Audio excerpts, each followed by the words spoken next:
Through the inspiration of the Holy Spirit and deep encounters with God, Bishop Okudili and Pastor Ifoma Eze have written and published over 70 live transforming books. Succeeding in Marriage After the Wedding, Treasures in a Trash, All You Need to Succeed in Marriage,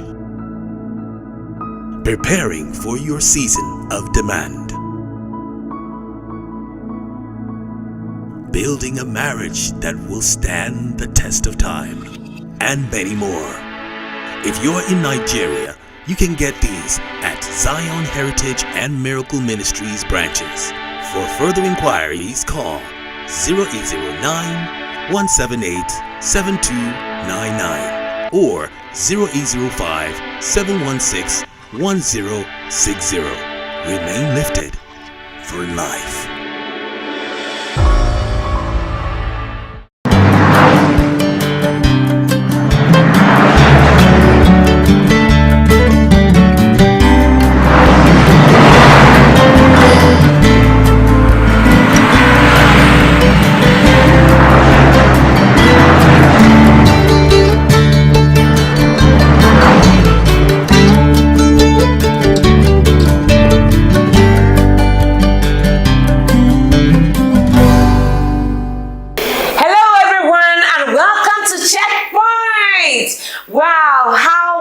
Your weekend. Oh, great. All right. So today on Checkpoint, we are back again with something interesting. I am your host, Pastor Ifoma Eze, and I'm back here on Checkpoint to give you something interesting, something powerful, something enlightening, something edifying, and something empowering. I'd like you to begin to share the link to your friends. I'd like you to begin to share the links to your neighbors, your friends, your associates, your family members. Let everyone know that Checkpoint is on right now. And as my usual custom is, I will not fail to thank you, to appreciate you for all that you do for us at Checkpoint. Thank you for your likes. Thank you for your comments. Thank you for your shares. Thank you for your questions asked. Thank you for subscribing to our YouTube channel. For all the things that you do for us at Checkpoint, we are indeed very, very grateful. So thank you for being you. Thank you for being available every time I come on air. I am so grateful and thankful to you for what you do. We at Checkpoint want to say thank you, thank you, thank you, and may God bless you. Now today on Checkpoint, we have a very interesting topic for you. We'd like you to just invite your friends, invite everyone around you, share the links everywhere on your social media handles, and let them know that it is time for Checkpoint. And I'd like you to just sit back, relax, as we give you something delicious, something you will love to hear. Now, we will be right back after the break. And after the break, I'll be bringing you the topic for today. You won't want to miss this. So please wait behind, relax, don't click that button, just be there and share to your friends as I share the topic in just a few minutes. Sit back and relax.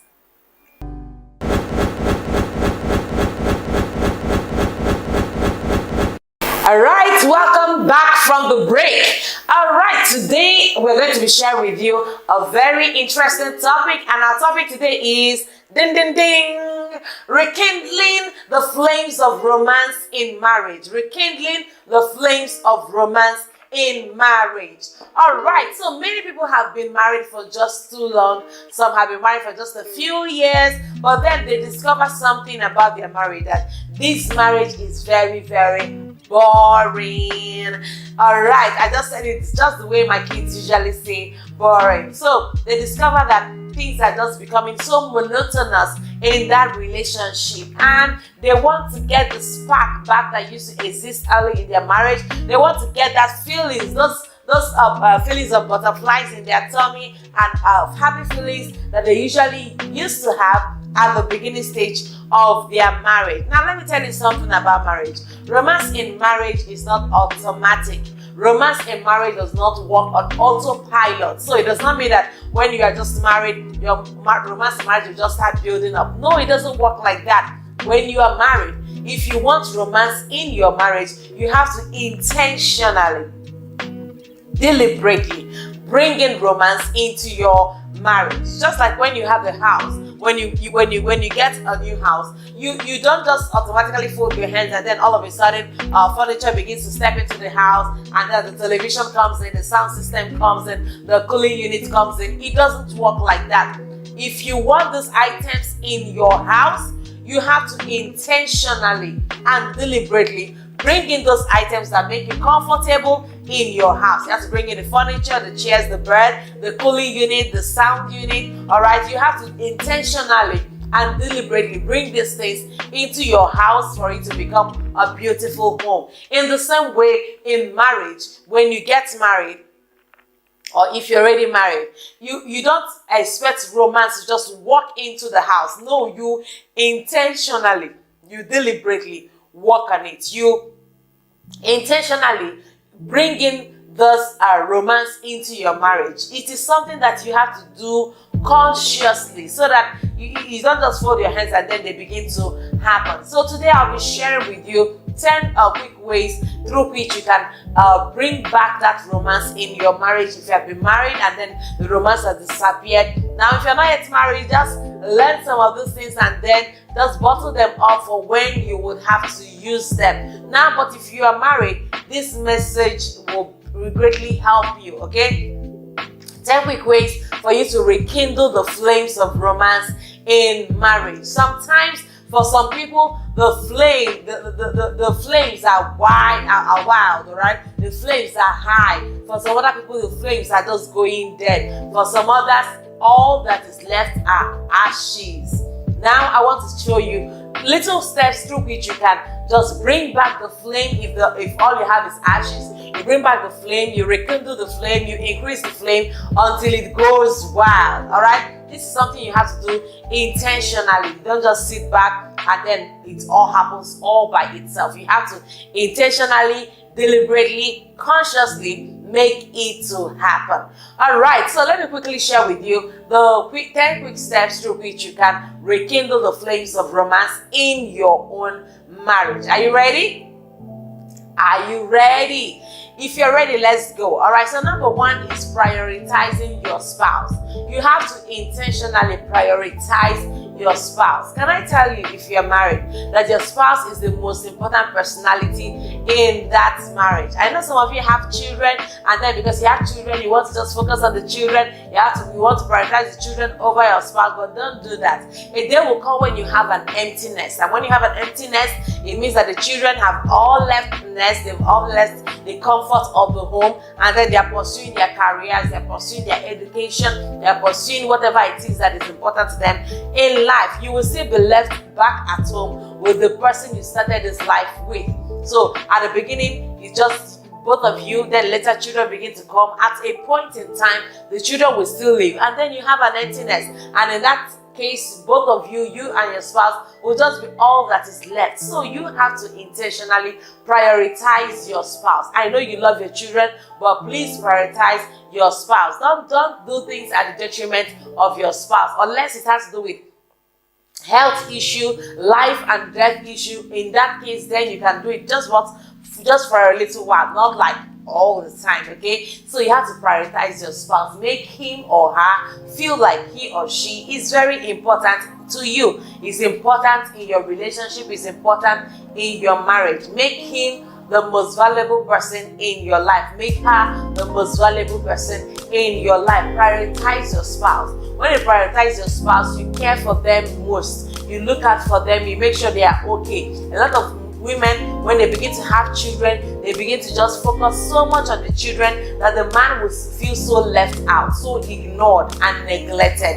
And that is not right. Some husbands equally, when they have beautiful, lovely daughters, they focus so much on those beautiful, lovely daughters, and then they forget their wives. They do not prioritize their wives. They take their needs second to the daughter. And it's a terrible thing for a spouse to make one spouse to be jealous or envious of your child. You don't want to bring yourself to that point. So do not neglect the needs of your spouse and then prioritize that of your child. No. Number one way to rekindle the flames of romance in your marriage is that you have to intentionally, deliberately, consciously, Do what? Prioritize your spouse. Today, let him know he's important to you. Today, let her know that she's very, very important to you. Send them a text, send them a message, send them a, if they are around you, give them a hug, give them a kiss. Let them know you are important, very important to me. So say that to your spouse if the person is around, okay? So prioritize your spouse. Make them know they are important, they matter to you very, very much. Number 2, ways through which you can rekindle the flame of romance in marriage is that you have to intentionally spend time together. Intentionally do what? Spend time together. Create intimacy for the both of you. Learn to sleep in the same room. It's usually an error when we see couples who don't eventually make up their mind to sleep in the same room. I know that because you have a big house or because you have so much property, you have to stay have your own personal room. But it's okay to have your own personal room. Maybe there's the husband's room and there's the wife's room and then there's the children's room. But in as much as you have those rooms, make sure that both of you sleep in the same room. Have a particular bed. You can say this is our matrimonial bed where we do sleep together, because this is very key.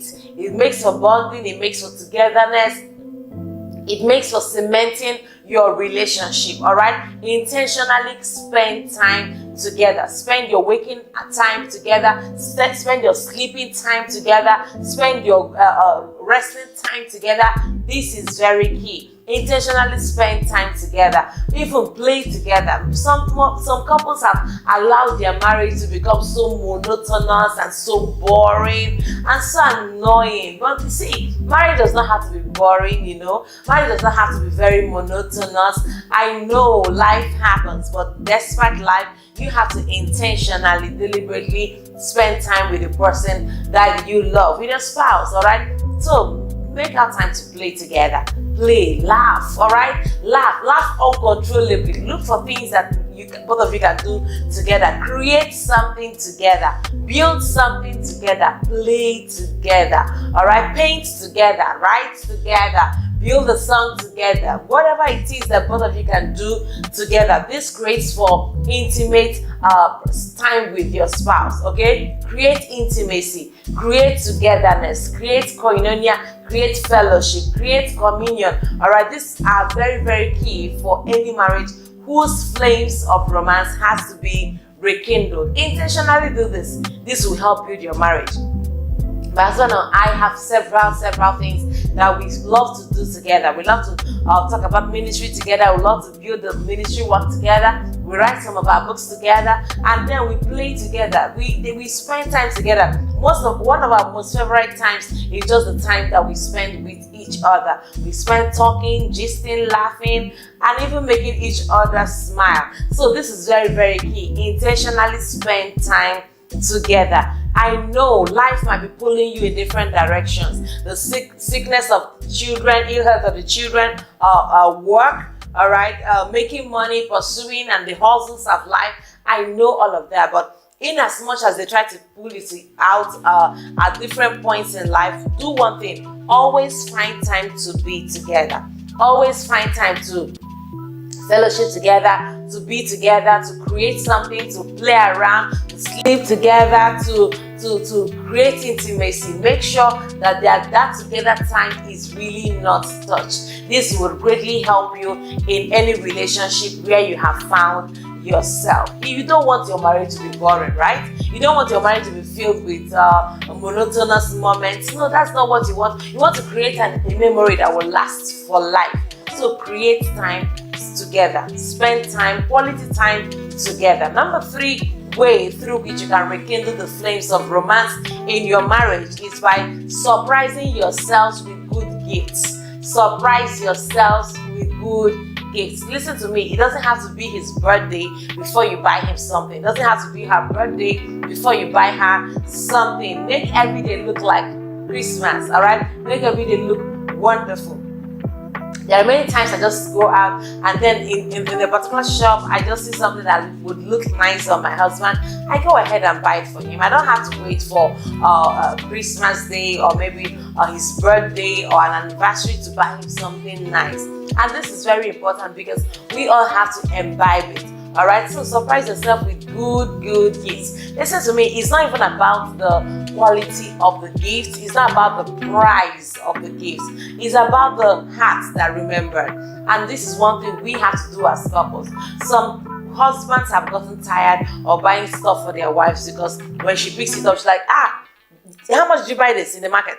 They cheated you. Oh, those cheats in the market.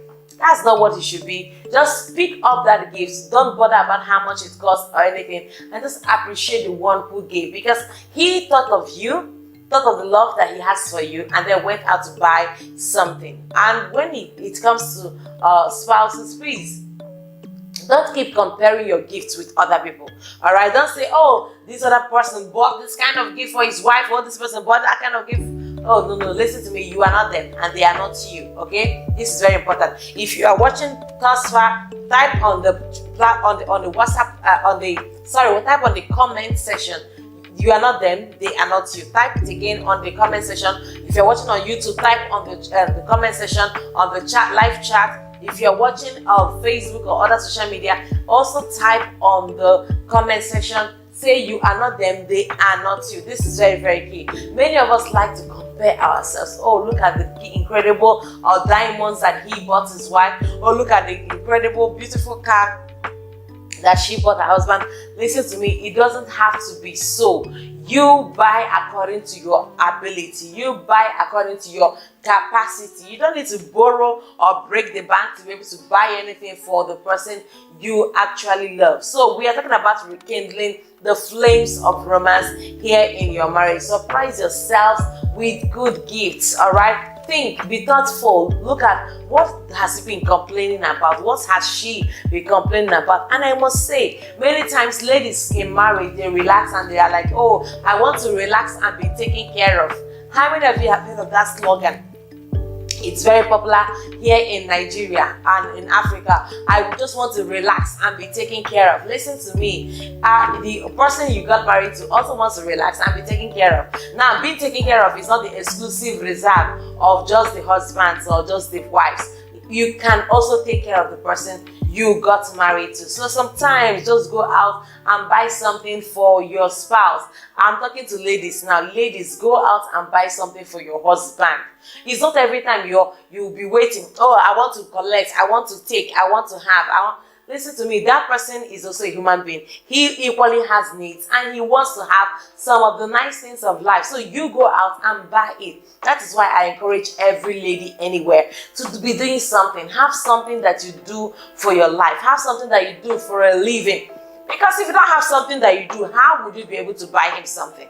If you're the kind of wife that has to beg, and you have to beg and beg every time you want to buy a pant, you want to buy a bra, you want to buy personal stuff for yourself, you will have to still beg. I beg, give me money, I want to buy a gift for you. And that really shouldn't be the case. That's why I advocate for ladies to do something with their lives, to get empowered. You husbands also go ahead and empower your wives. If you don't empower her, how will she be able to do for you? Over the last weekend, I saw a couple online, and this couple, they do things together very admirably. And the husband has been buying cars for his wife. I think in about 7 years of their marriage, he has been able to buy about 4 cars for her. Now, during their anniversary, this wife decided to buy a car for her husband.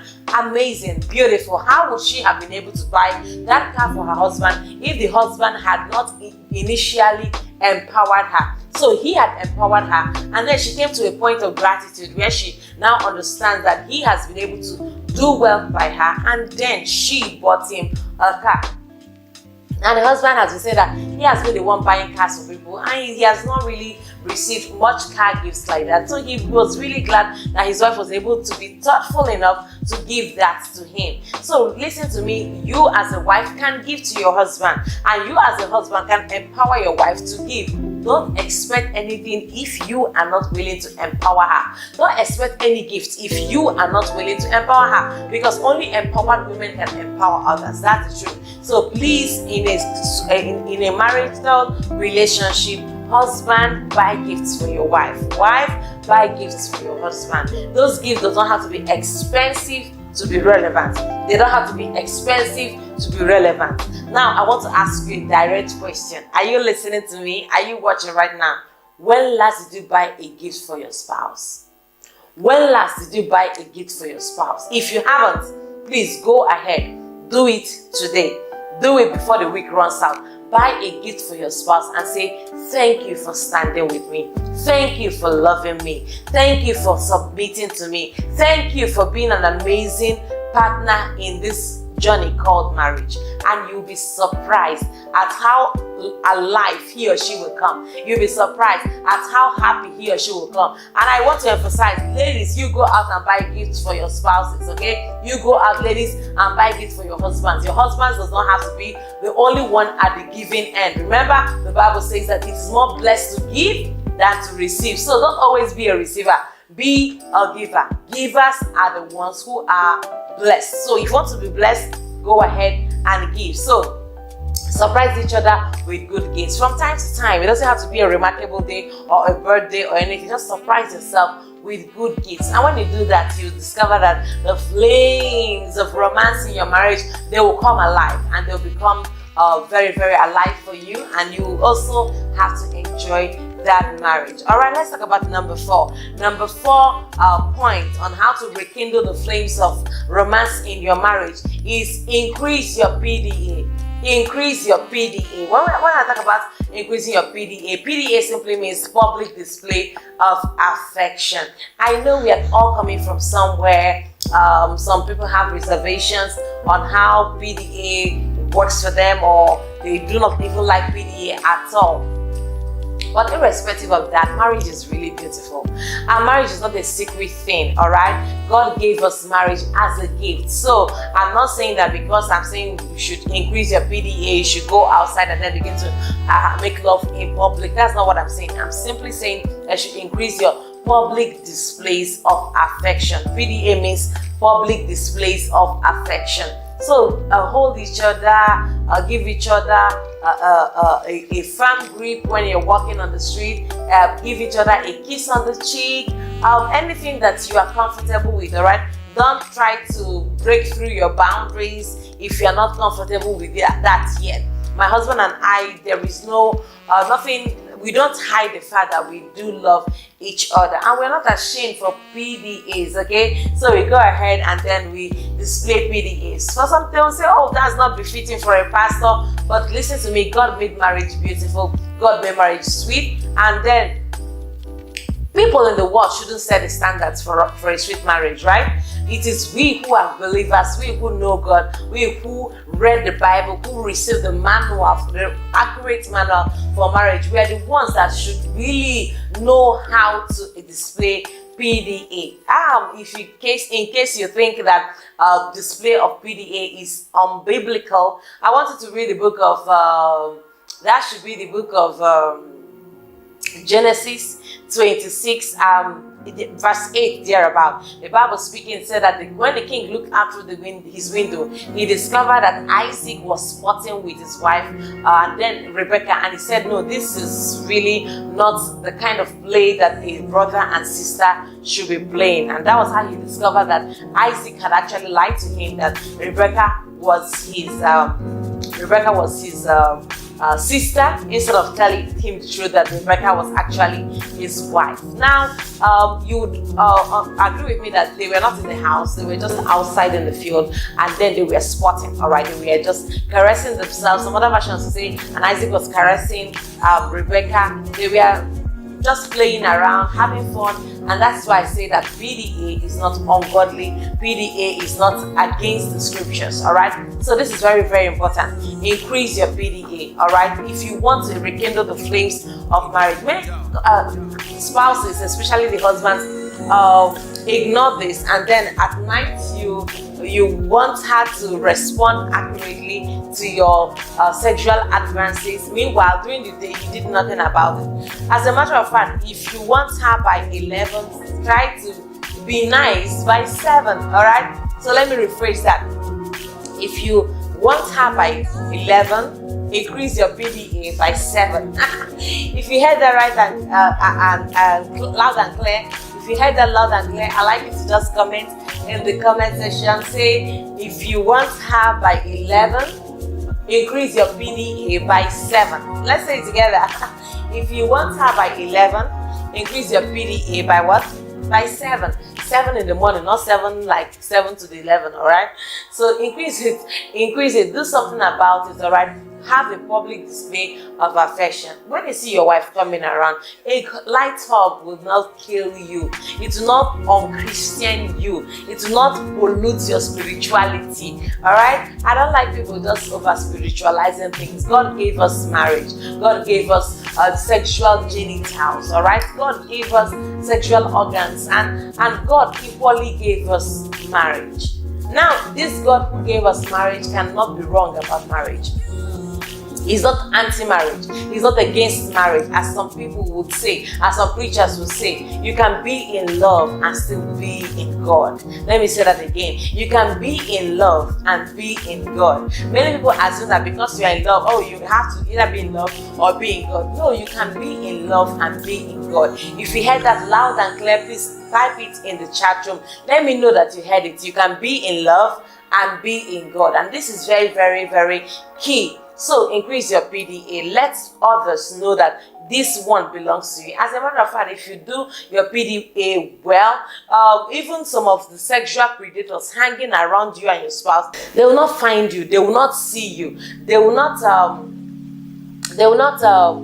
want to infiltrate your marriage, because they see that everything here is safe. This person is not hungry or starved or thirsty or about something. Okay, so this is very, very, very important. Increase your PDA. Now let's talk about number 5 way to rekindle the flames of your romance in marriage. Number 5, look nice, smell nice, and be clean. Number 5 is what? Look nice, smell nice, and be clean. Cleanliness, they say, is next to godliness. If you are an unclean person, having quality romance with you will become a very difficult thing. So, in case you are watching me right now and have been complaining that he doesn't like coming around you, she doesn't like coming around you, your spouse does not feel comfortable, or whenever they come around you, they run off, please check.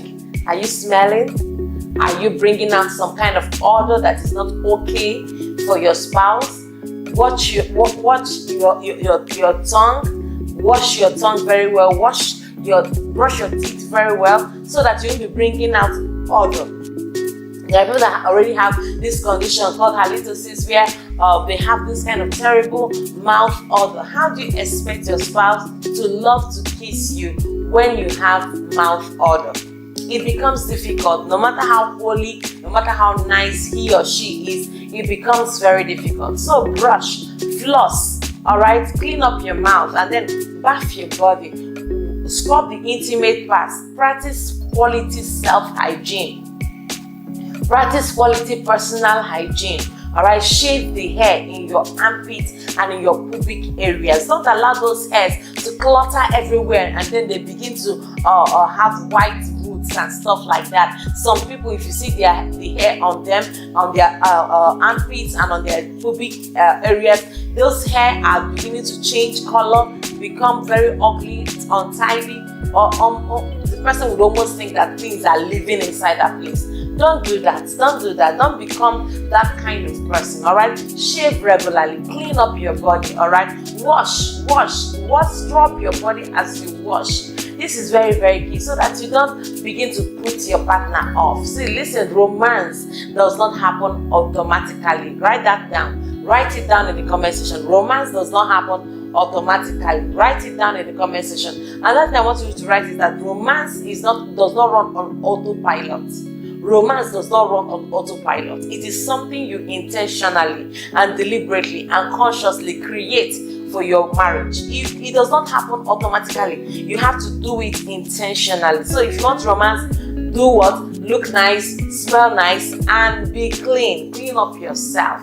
Clean up yourself. Look clean. Smell clean. Feel clean. As a matter of fact, when you clean up yourself, your first beneficiary of a clean body is you. You are the first beneficiary of a clean body. Clean up your body. Make sure your body is clean. Make sure your body smells nice. Add some cologne. Alright? Use creams that have good fragrances. All right, add some cologne on your body, put some body spray on your body, use deodorants, all right, and that I have very quality experience. It's very, very important because this will help you to smell good, to feel fresh for your spouse. Not all every time. Some women are in this kind of terrible habit. They come from the kitchen, they just finish slicing onions into the meal, and they just clean it off on their skirt. Then they begin to put the spices and the spice cubes. When they don't put in the spice cubes, they clean it off on their body, and by the time they get to bed, oh my God, they are smelling a combination of onions, of pepper, of crayfish, of spices, and of the food they just cooked. And that is a major put off. We know you cooked, but we don't want to smell the food all over your body. All right, we want to receive the aroma of the dish right from the plate straight to our noses. We don't want to receive it from your body. So look fresh, clean well. Some husbands equally, I will not only attack the women today. There are some husbands equally, they do not clean themselves up. There are husbands that wear a particular boxer for so long, because they are basically not much secretions that they have to go through. They wear the boxers, if the boxer has changed color, they will just carry that boxer, smell it in their nose. If it's still okay, they just go ahead and wear it. Some ladies, they wear their bras like that. They can wear a bra for so long. And worse still, they just go ahead and get a black bra. In their mind, they cannot have to, they will not even bother washing it anymore because it's a black bra. Please be clean, be hygienic, wash those inner wears, wash those undies, all right? Don't wear them for too long. Some ladies who carry hair that is already smelling, you are wearing that same hair for a very long time, for 2 months, for 3 months, it's not been washed. How on earth do you expect your hair not to smell? This is very, very important to do something about it so that your spouse can breathe in fresh air. Do you know that some of you, if the kind of smell that comes from your body, if insects are exposed to that kind of venomous air, some of them will just collapse and die. There are some guys that when they remove their shoe, oh Lord, the smell will transverse the whole house. They remove their socks, everybody will just feel like collapsing. People will be going out the window to just grasp for air. My brother, my sister, try to be nice. This is, let me wake you up. This is not good. Wherever you are, just wake up and hear this. This is really, really not good. Don't allow yourself to become a smelling piece of human being in the house. This is not right. Not right at all. Clean up wherever you are, and then make sure that you are not that person that is putting off your spouse. This is very, very, very important, and it will help your relationship. It will rekindle the flames of your marriage. All right, so let's talk about number 6. Number 6 way to rekindle the flames of romance in your marriage is befriend each other. Befriend each other. It is commonly said that you should marry your friend. Now, in a case where you did not get to marry your friend, that you are about to marry somebody you are not very conversant with, that you've known for just a while, befriend him, befriend her. As a matter of fact, if you are married, your best friend should be your husband, your best friend should be your wife, your best friend should be your spouse. Make up your mind to have that beautiful relationship with your spouse. Befriend your spouse. What do friends do? Friends gist together, friends play together, friends dance together, friends create things together, friends do everything together. So befriend your spouse. Allow your spouse to be your friend. Now, many people who are outside marriage yet have this major conception that when you get married, basically all you have to do is just to make love and then give birth to children and take care of children. But listen to me, what will keep your marriage is not your love-making escapades, your love-making experiences. What will keep your marriage is the friendship that you both cultivate in that marriage. Learn to cultivate quality friendship. Learn to cultivate. Why am I using the word cultivating? Because in cultivating, you have to intentionally build it. You have to intentionally plant it, groom it, and allow it to grow. Cultivate quality friendship with your spouse. Befriend him, befriend her. What do friends do? They spend time together. Friends gist together. Friends talk about everything. They are open. There's this level of transparency between friends, okay? They are able to share their feelings with each other without feeling constricted, without feeling pressured, and that is the kind of relationship you should have with your spouse. My husband is my best friend, and I am his best friend. We spend time. There is nothing on earth we can discuss with anybody that both of us have not discussed first. All right, so this is very, very important. Make your spouse your best friend. Do you want to rekindle the flames of your relationship? Make your spouse your best friend. Relate with him, relate with her. Have fun, laugh, gist, play. See, listen to me. Let me tell you the truth. This life is too short. Life is too short to waste it not loving. Let me say that again. Life is too short to waste it not loving. Type it in the comment section. It's very key. Very, very, very key. So please go ahead. Love your spouse. Play with your spouse. Befriend your spouse. Alright? Both of you should share quality friendship. Be there for each other. Alright? Push each other to limelight. Push each other to greatness. Alright? Feel compassion for each other, because this life is too short not to enjoy love. And listen to me, even if you believe in reincarnation, you are not sure of what you meet the next time you come here. So this life that you have, this one life that you have, enjoy it. Befriend your partner, befriend your spouse, befriend your husband, befriend your wife, and make sure that they are happy always. Listen to me, you may not be responsible for their happiness, but you are a contributor to their happiness. All right, they are ultimately responsible for their own happiness, but you are a major contributor to the joy and the happiness that they will feel right here in the marriage. All right, do you get that? All right, that's beautiful. So let's talk about number 7. Number 7, way through which you can rekindle the flames of romance in marriage. In number 7, the point is schedule date nights. Schedule date nights. I know, because I have been married for over 15 years, and I can tell you that with time, a time comes where you are so burdened with responsibilities as a husband or responsibilities as a wife that date nights are not the first thing on your mind. All right, so there are children's school fees, there are the health of the children, then there is providing for the family, meeting up with the responsibilities, the extended family, and paying your house rent, and then taking your children to school and providing for their schooling. All of these things lay a burden, a heavy burden on your ability to begin to think of date nights. That is why I say schedule them. Schedule them. Fix a timetable where you can say, on so day we are supposed to step out of this house and then go for a date. All right, so schedule your date nights. All right, did I say nights? It can be date afternoon, or date mornings, or date, whichever one works for you. But for us, it's usually date night. So whichever one works for you, schedule those times. Those times you go out, you have a dinner, a quiet dinner, beautiful dinner, noisy dinner if that's what you want, a dinner where you have to dance, and just be happy. All right, drop your phones in this era, in this time when everybody's always holding their phones. Please drop your phone when you're on a date night. Have fun, enjoy yourself. All right, be happy.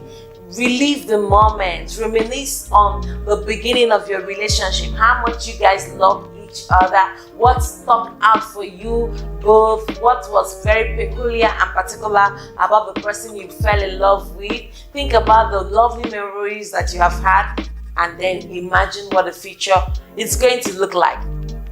Talk about your future in the next 5 years and the next 10 years, where you see each other. These are the things you do during a date night. All right, talk about the dreams you have for yourselves, even the dreams you have for your children. All right, but then don't talk about the children matter. Never talk about school fees of the children during a date night. Never talk about the house rent when you're in a date night. Never talk about that neighbor that troubled you during a date night. Never talk about family issues during a date night. In that date night, the only thing that is permitted are nice, wonderful memories. Just take yourself into that fantasy land and remind yourself to dream. Remind yourself to create new memories for yourself. So schedule date nights. Make it intentional, because remember I said that at the beginning that if you want romance in your marriage, you have to intentionally bring it in. Romance does not run on autopilot. Let me say that again. Romance does not run on autopilot. You have to intentionally, deliberately, consciously bring it into existence. So schedule your date nights, and that night look lovely, smell lovely. All right, be in your best behavior.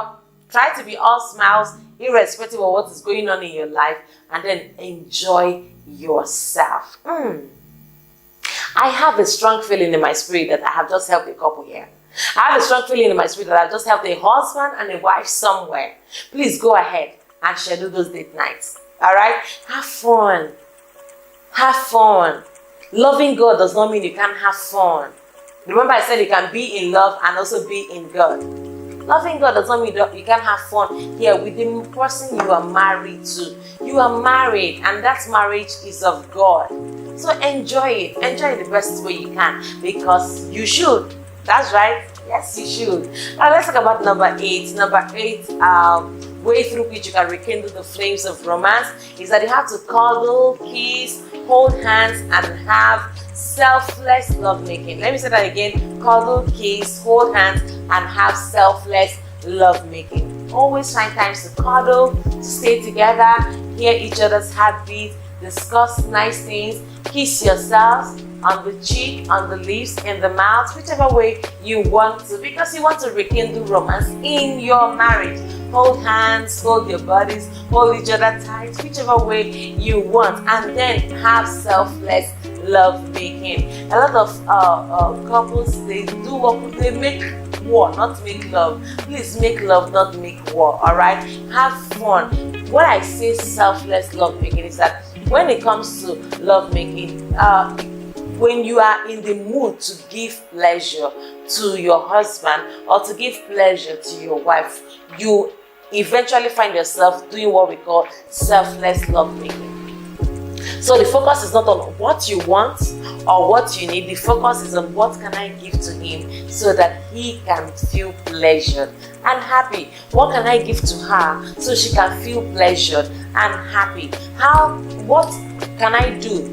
Where do I touch him? How do I touch him? What do I say to him? What do I say to her? What do I do to make sure that he is happy in bed? What do I do to make sure that she is happy in bed? That's why I say cuddle, kiss, hold hands, and have what? Selfless love making. This is very, very key. Some people, because of traditional mentality, traditional mindset, have resorted to the very, very old ways of making love and stuff like that. But you have to figure out for yourself what is good for you.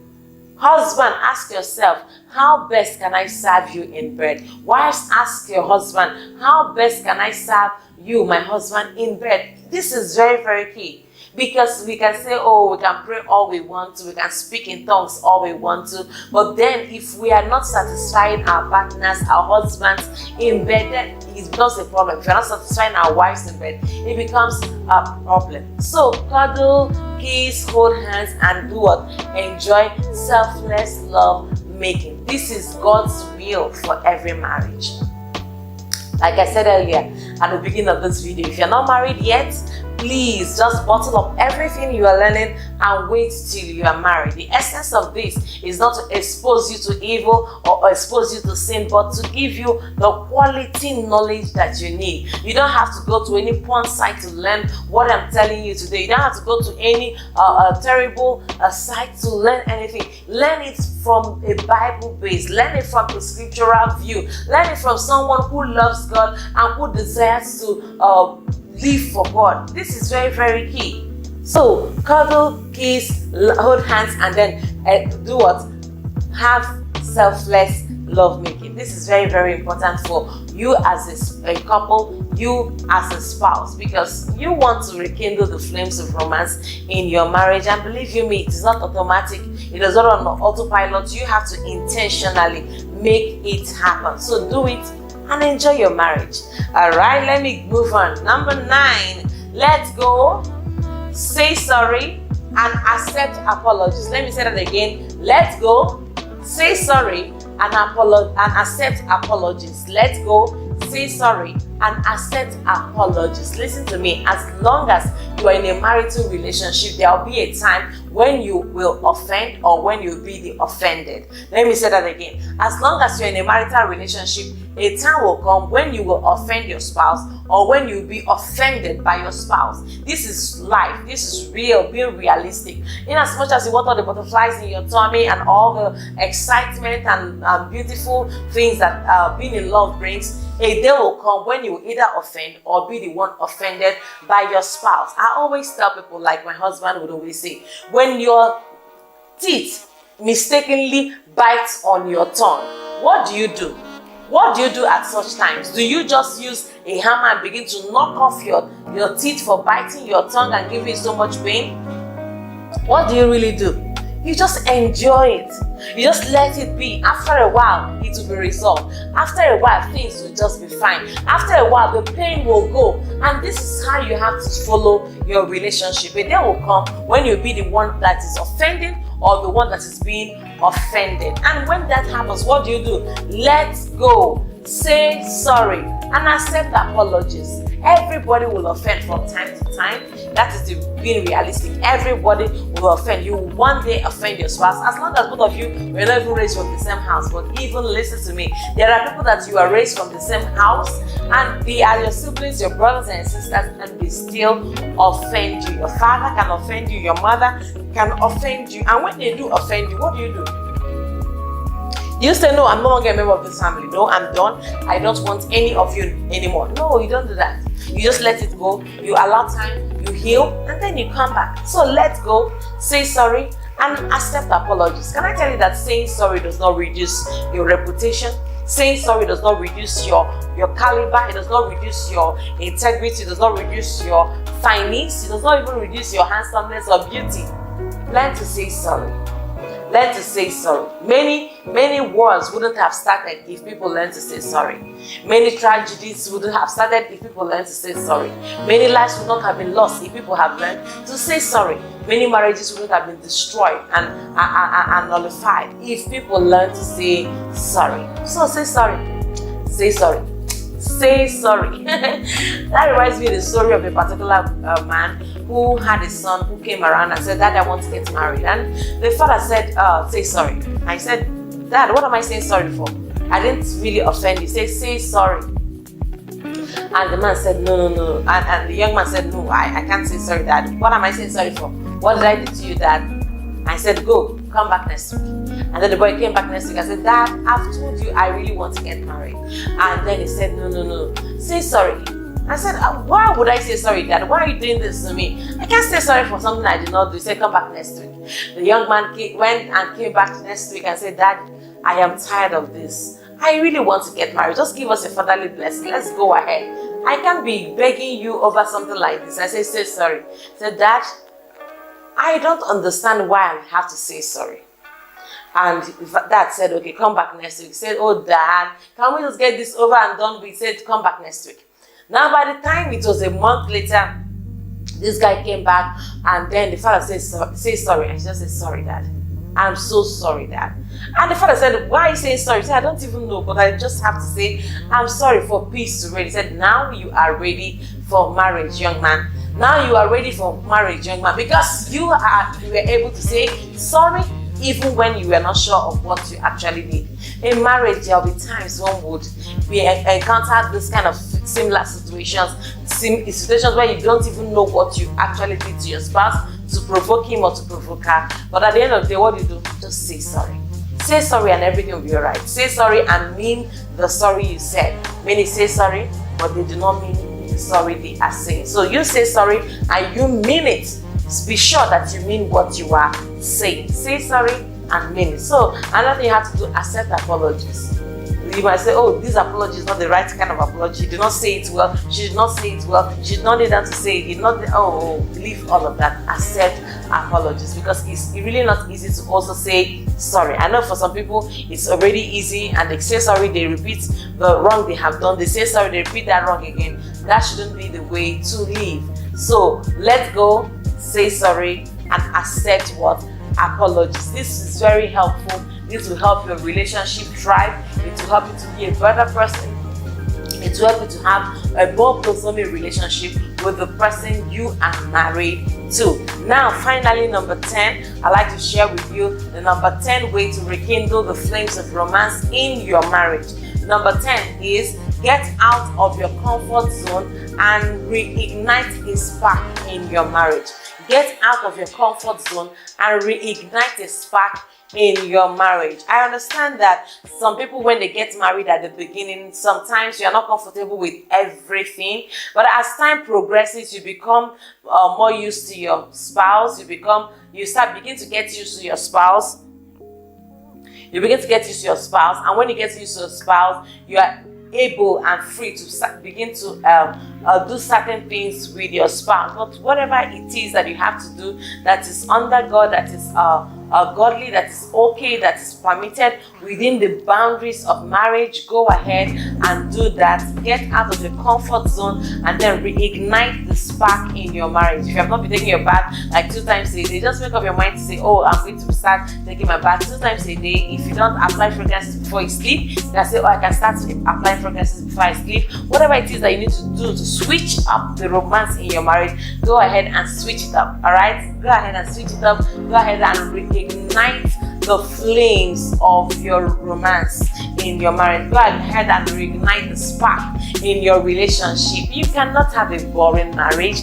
I forbid you. After listening to me, you cannot have a boring marriage. Reignite the spark in your relationship. Feel alive, feel beautiful, feel handsome, feel powerful with the person you are truly in love with. I am truly wishing you well, and I believe that the few things I've been able to share with you will help your marriage become sweet, blossoming, delicious, blissful, Edenic, and most importantly, godly. I believe in you and I'm rooting for you. Your relationship will be so sweet that when you think of the person you married, a smile goes through your mind. When you think of the person you married, a smile goes through your face. All right? So that is my desire for you. You deserve to be happy. You deserve to be at peace. You deserve to be joyful. Marriage is not a burden. Marriage is a blessing.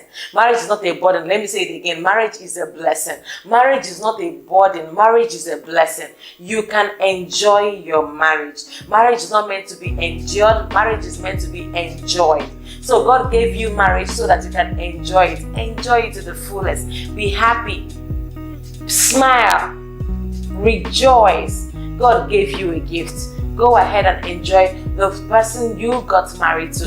And I believe, God, that you'll be able to, that through you, a new generation of marriages that are sweet, marriages that are honorable, marriages that are blissful will spread across the earth in the name of Jesus. I am praying for you.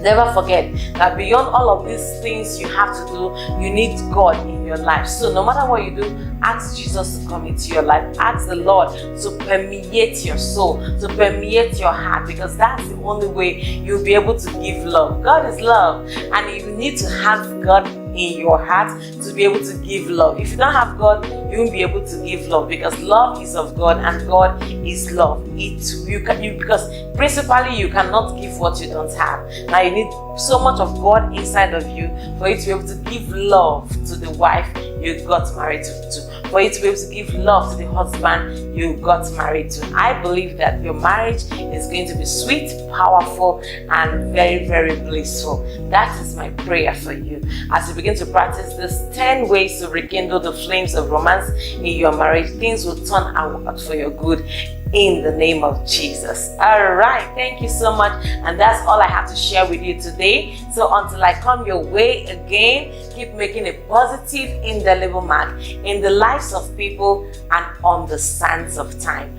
I love you so much. Bye-bye. Mwah.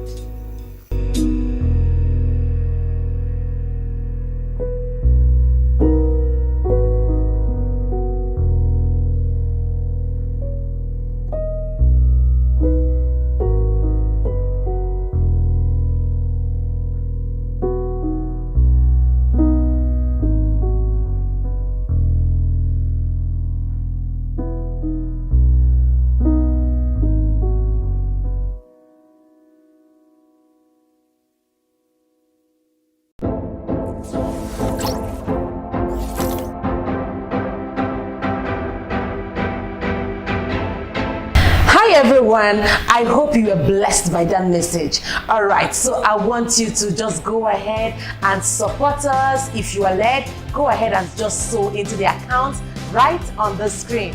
And I know that as you do that, God will bless you big time. Because of the seeds you are sowing, you will be able to reach a wider audience on different platforms. So please do well to sow that seed, and God will bless you. Love you.